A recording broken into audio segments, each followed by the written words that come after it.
जय श्रीनाथ जी। आज का आपका दिन बहुत शुभ जाए। आप बहुत सुख को प्राप्त करें, ऐसी मेरी मंगल कामना।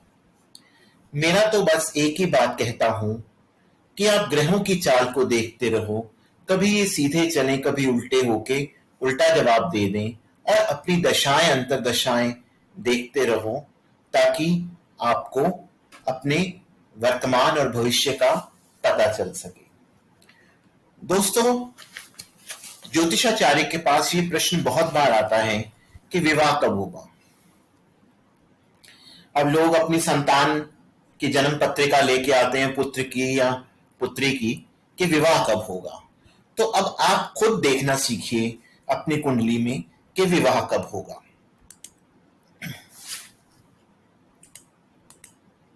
आप ये पत्रिका देखिए कि ये मैं पत्रिका हमेशा मेष लगन से बनाता हूं, क्योंकि मेष लगन में हमको पत्रिका समझाना बहुत इजी हो जाता है। ये जो कुंडली का पहला चतुर्भुज है, ये पहला घर है, और फिर इससे एंटी क्लॉकवाइज चलते हैं दूसरा, तीसरा, चौथा, पांचवां, छठवां, सातवां, आठवां, नौवां, 10वां, 11वां और 12वां, ऐसे चलते हैं। अब विवाह कब होगा, इसके लिए हमें कुछ ना कुछ घर देखने होते हैं। कि कौन से घर देखने हैं, वो हम आपको बताते हैं कि हमको कौन से सूत्र देखने हैं। कौन से घर देखने हैं। सबसे प्रथम तो वो कहते हैं कि 7वां घर देखिए, दूसरा घर देखिए और 11वां घर देखिए। यहां पर देखिए, ये 7वां घर है। इधर आपकी कुंडली में कोई भी राशि लिखी हो सकती है, लेकिन घर यही होगा 7वां। ये दूसरा और 11वां। 7वां घर तो सभी को पता है कि ये विवाह का घर है। दूसरा घर कुटुंब का है, सो कुटुंब में वृद्धि विवाह से होती है। और 11वां घर है इच्छाओं की पूर्ति का। इन 3 घरों को, इनके स्वामियों को और इनकी दशाओं अंतरदशाओं को देखना बहुत जरूरी है। उसके बाद कुछ सूत्र हैं जो हमने देख लिए हैं। वो कहते हैं कि विवाह कब होगा, किसकी दशा में होगा।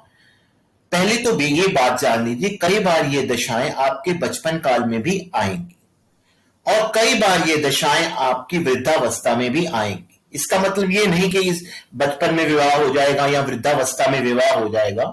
हमको देश, काल और परिस्थिति समझनी है कि विवाह की एज क्या है। इस टाइम जो जातक की पत्री आ रही है, उसकी एज क्या विवाह योग्य है, उससे फिर हम आगे बढ़ते हैं।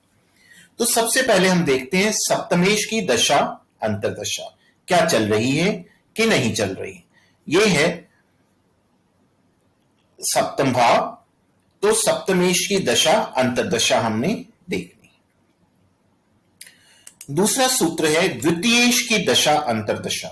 जैसे मैंने आपको दूसरा घर बताया था, द्वितीयेश की दशा अंतरदशा।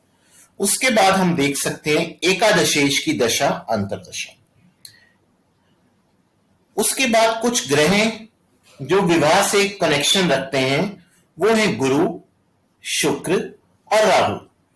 गुरु को मेनली लड़कियों की शादी के लिए देखा जाता है और शुक्र को लड़कों की शादी के लिए देखा जाता है, और राहु दोनों में देखा जाता है। इससे अतिरिक्त हम शुक्र से 7वें भावेश की अंतरदशा भी हमने देखनी होती है कि शुक्र से जो 7वां घर है, उस घर का स्वामी कौन है, क्या उसकी अंतरदशा तो नहीं चल रही। इसी तरह सप्तमेश से 7वें भावेश की अंतरदशा कि आप देखिए कि सप्तम भाव का स्वामी कहां बैठा है और उससे 7वां घर कौन सा है और उसका मालिक कौन है, उसकी अंतरदशा देखिए। और आपको सप्तम में बैठे ग्रह को भी देखना है। और इन सभी ग्रहों की दशाओं और अंतरदशाओं में विवाह होता है। अब ये देखिए, ये गोचर कि ग्रह गोचर कैसे काम करते हैं। दशा अंतरदशा तो काम कर गई विवाह कराने के लिए, एक की दशा, दूसरे की अंतरदशा। अब गोचर में अगर गुरु तीसरे, पहले या 11वें भाव में हो, तो वो विवाह होने में बहुत हेल्प करता है। ये हमने तीसरे पहले और 12वें भाव में क्यों लिया? क्योंकि अगर तीसरे भाव में गुरु बैठेगा तो अपनी पंचम दृष्टि से 1, 2, 3, 4, 5 पंचम दृष्टि से सप्तम भाव को देखेगा और सप्तम भाव को एक्टिवेट कर देगा। इसी तरह अगर पहले भाव में देखेगा बैठा है तो अपनी सप्तम दृष्टि से ये सप्तम भाव को देखेगा, और अगर ये 11वें भाव में बैठा है तो इसकी नवम दृष्टि से ये सप्तम भाव को एक्टिवेट कर देगा। इसके भी अलावा हमको ये देखना है कि दूसरे घर का, 7वें घर का और 11वें घर का जो मालिक है, क्या वो एक दूसरे के घरों से अगर वो भी गोचर ऊपर से कर रहे हैं तो वो भी आपके विवाह संबंध को बनाएंगे। इसको हम एक छोटी सी उदाहरण से भी देख लेते हैं। ये एक जातक की कुंडली है। ये कुंडली तुला लगन की है और आप ये देखिए इनकी शादी हुई 22 जनवरी 2022 को। अब ये देखिए कि इनकी उस टाइम कौन सी दशा अंतरदशा चल रही थी। ये हम इनकी दशा अंतरदशा में आ गए। दोस्तों, हमने आपको बोला था कि राहु की दशा शादी करवाती है, तो पहला पॉइंट क्या देखो, इनका राहु की दशा चल रही है।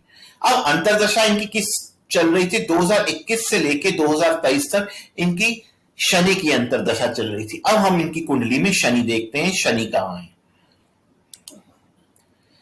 शनि चतुर्थ भाव में है। शनि शुक्र के साथ बैठा है और जो सप्तमेश है, ये देखिए सप्तमेश कौन है इसमें? मंगल। मंगल कहां बैठा है? दशम भाव में। दशम भाव में मंगल बैठा है, डायरेक्टली शनि को देख रहा है। मींस जो मैंने आपको सूत्र बताया था कि सप्तमेश से सप्तम भाव में भावेश जो है उसकी अंतरदशा में शादी होगी। तो सप्तम का स्वामी हुआ मंगल। मंगल बैठा कर्क राशि में, यहां पे दसम भाव में देख रहा है किसको? चौथे घर को, जिसमें मकर राशि लिखी है। उसका स्वामी कौन निकला? शनि। तो शनि की अंतरदशा में इनकी शादी हो गई। इस प्रकार आप इन सूत्रों को लगा के आप भी देख सकते हैं कि आपकी कुंडली में शादी का योग है कि नहीं है। तो मित्रों, इसी के साथ हम अपनी वाणी को विराम कर देते हैं। भगवान श्रीनाथ की आप सब पर कृपा हो। जय श्रीनाथ जी।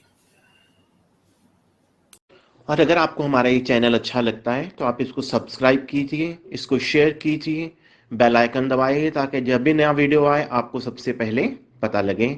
हमसे मिलने के लिए, हमसे परामर्श लेने के लिए निम्न टेलीफोन नंबर पर हमसे बात कर सकते हैं। भगवान आप सभी को बहुत सुखी रखें। नमस्कार।